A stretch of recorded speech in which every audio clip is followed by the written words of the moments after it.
Coming to you now is Lechem Panim with your host, Pastor Cameron Uri, Senior Pastor and Bible Teacher at Renton Park Chapel in Renton, Washington. Well, greetings. It's good to have you with us today. If you've been with us recently, you'll know that in our study of the book of Acts, we've at last come to Paul's arrest here in chapter 21. He's trying to build bridges. He's trying to discredit false rumors that are spreading about him and about Christianity. And it says, "Now when the 7 days were almost ended, the Jews from Asia, seeing him in the temple, stirred up the whole crowd and laid hands on him, crying out, 'Men of Israel, help!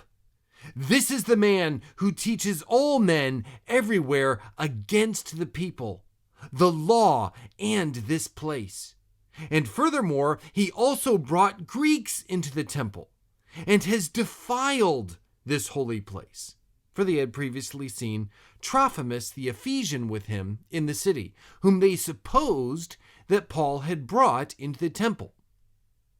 And it says, "And all the city was disturbed, and the people ran together, seized Paul, and dragged him out of the temple. And immediately the doors were shut." You know, some time ago on the news, following the Russian invasion of Ukraine, we saw a large number of Russian protesters who chose to stand up and peacefully, yet publicly, demonstrate their opposition to the war in Ukraine.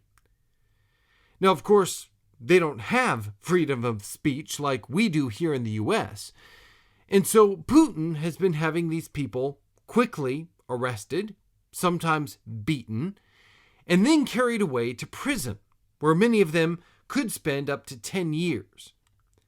And one image that was emblazoned on my mind was that of one of these protesters, a man who was picked up and held off the ground by a few of these so-called peacekeepers, as another peacekeeper ruthlessly beat him with a black baton.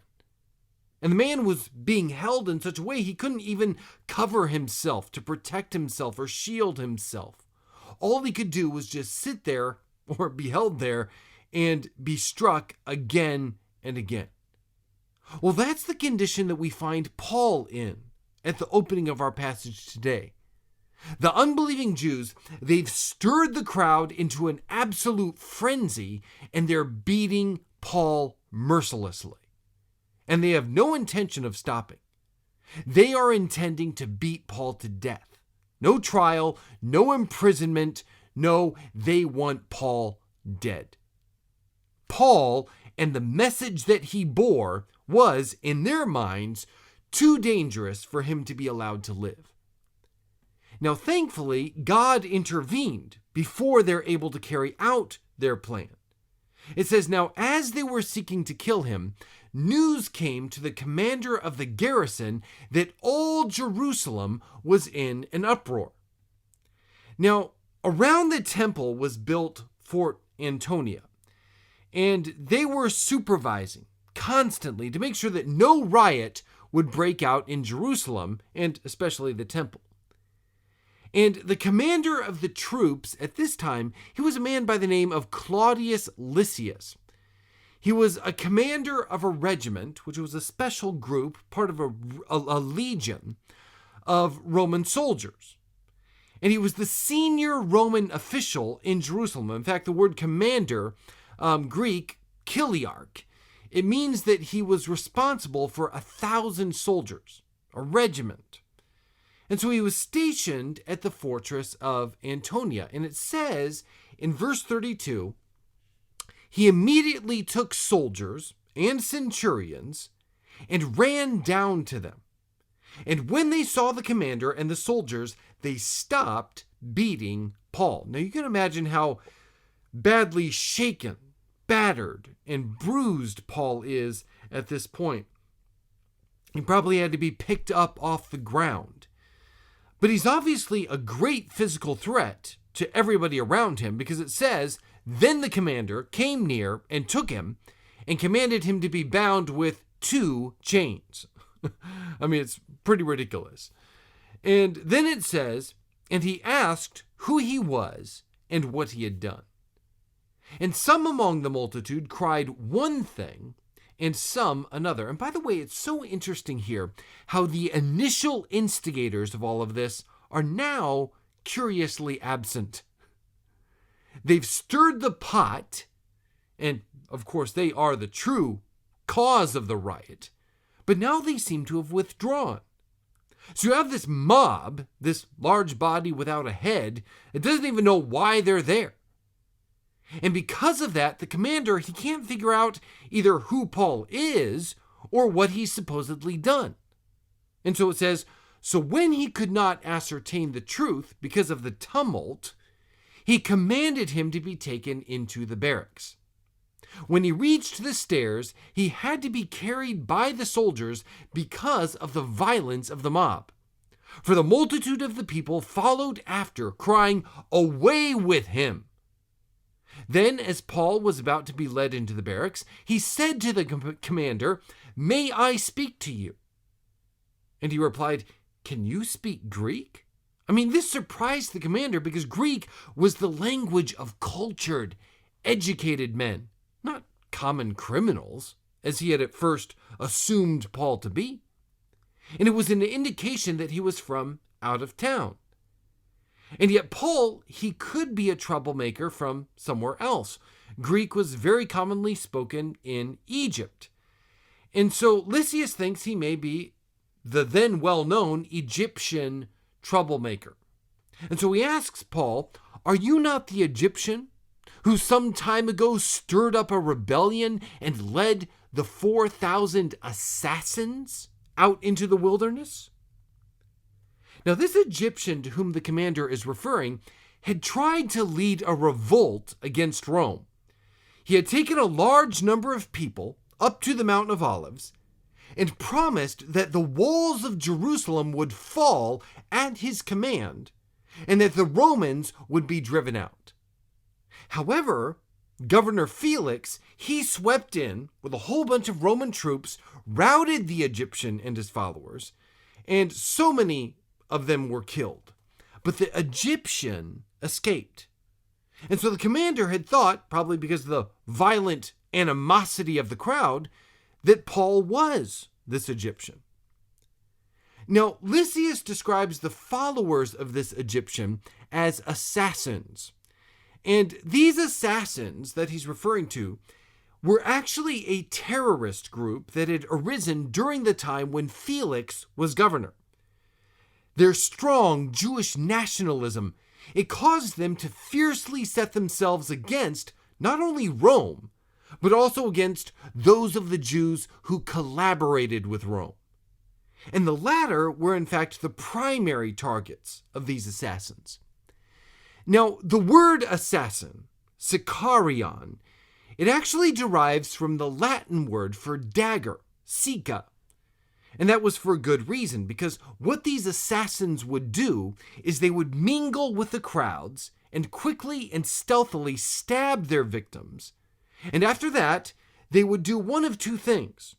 Sometimes they would simply melt away into the crowd. But other times, they would be so brazen as to pretend to be shocked and actually join the mourners in order to escape being detected. I mean, these were scary, dangerous guys. And they would be particularly active during the Jewish festivals like Pentecost. And so this reaction from the crowd, coupled with the fact that these assassination attempts were common, it would have been very natural for Lysias to assume that the crowd had caught one of these assassins, and maybe even the Egyptian himself. However, Paul quickly dispels that idea. It says, "But Paul said, 'I am a Jew from Tarsus, in Cilicia, a citizen of no mean city, and I implore you, permit me to speak to the people.'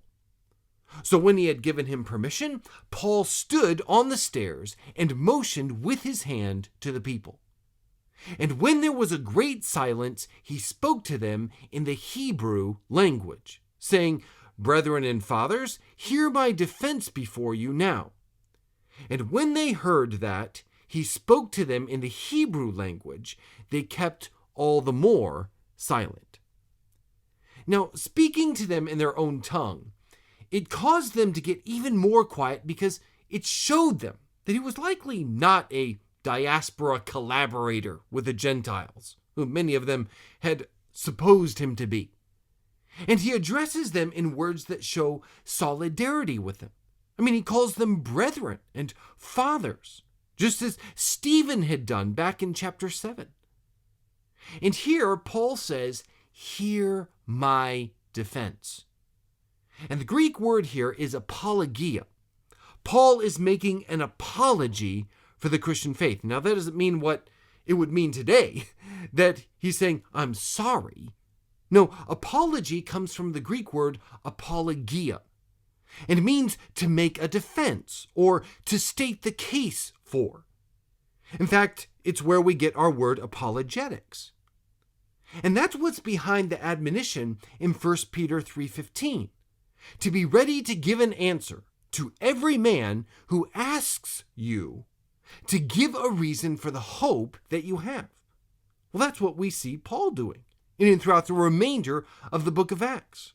And as we'll see, he gives 6 separate defenses of both himself, but also of Christianity. The first is before an unruly mob here at Jerusalem. The second is before the Sanhedrin. The third before Felix. The fourth before Festus. The fifth one before Herod Agrippa. And the sixth one before the Jews at Rome. And so here we find the first one.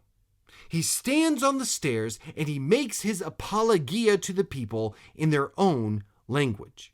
And next week we'll see exactly what he says. But one of the things that we're going to continue to see as we move through these final chapters in the book of Acts, which focus on Paul's ministry in chains, is the truth that God will often use our greatest trials, our greatest tribulations, our greatest hardships to produce some of his greatest fruit. Mind you that it was during his imprisonment at Rome that Paul wrote 4 New Testament books: Ephesians, Philippians, Colossians, and Philemon. And that makes me wonder if Satan didn't regret the many persecutions that he had helped instigate towards Paul, because of just how much fruit came out of those persecutions. I mean, whenever Satan sought to crush Paul, and really many of the early Christians, through imprisonment, through persecution, even death, all that he ever succeeded in doing was helping to scatter the seed that would further expand and strengthen the church. And Paul's life stands as one of the greatest demonstrations of that principle. And that's a principle that's true for you and me as well. It's often through our hardships that God can produce the greatest fruit for his kingdom. And so I want to encourage you today, whatever hardship you might be going through right now, don't linger for a second in discouragement. Know that God is using that hardship for his glory. And that hardship, if you let it, it will draw you nearer to him and will help to bring about his amazing plans and purposes for your life, but also for the lives of those around you. And one day those sufferings are hardly even going to be remembered. I mean, I love what Paul himself writes in Romans 8:18. He says, "For I consider that the sufferings of this present time are not worthy to be compared with the glory which shall be revealed in us." And so let's look forward to that future glory as we lean on God in the present, and as we trust in him and in his perfect plan for our lives. Let's do so. Amen. Today's episode of Lechem Panim has been made possible by Renton Park Chapel, a church that is committed to the ministry of sharing the joy of hearing and doing God's Word. and to the mission of bringing people into the life-giving presence of Jesus Christ in and through vibrant preaching, teaching, Bible study, prayer, and ministry to a world that is in desperate need of the healing touch of Jesus Christ. If you'd like to learn more about our ministry here at Renton Park Chapel, or would like to request any of our messages here on Lechem Panim, you can visit us online at rentonparkchapel.org or lechempanim.org. You can also find us on both Facebook and Twitter. We look forward to hearing from you, and thank you for listening. And may you know all the fullness of having in your life the bread of the presence of God.